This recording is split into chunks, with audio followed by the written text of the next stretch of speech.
议长郭信良甲市长黄伟哲、立委陈廷辉以及多位议员共同启动下，2022一起爱相随平安祈福灯会，7号暗时正式启动。大型的孔雀花灯慢慢转动，璀璨的羽毛对咧展开。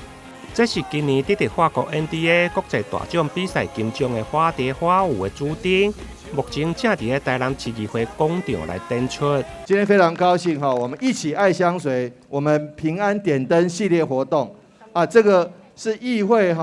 发想，然后我们一起来共同分享给所有的市民朋友们的一个非常好的活动啊。从郭议长担任议长以来那这个点灯就开始，我觉得其实是非常好的尤其可以让很多市民朋友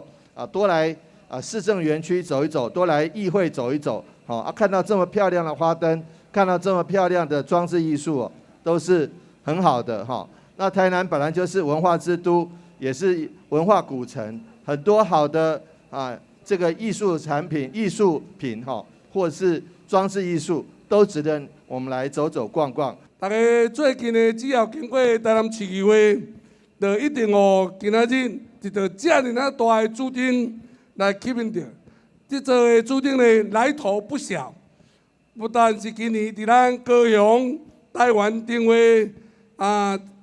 得到呢法国公开奖 NDA 设计大奖的金奖。过去台湾参加所有大奖，从来唔捌得过奖，今年咱得过奖。而且这届呢，这个作品的人是咱台南人黄老师所设计，真正无简单。这样呢，除了感谢到议会同仁，甲到台南市政府举办主灯以外，嘛要特别向大家介绍，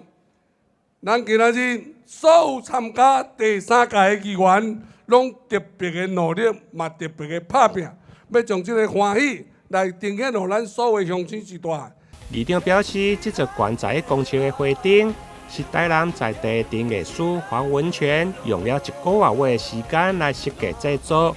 除了进前伫台湾灯会展出过，目前只有伫台南市议会才看会到。对今日起一直展到10月16日，每天暗时6点开始。每一个景点佫会搭配音乐甲镭射灯光的旋转展演，欢迎市民朋友甲全国乡亲做回来台南市议会上灯。台南新闻综合报道。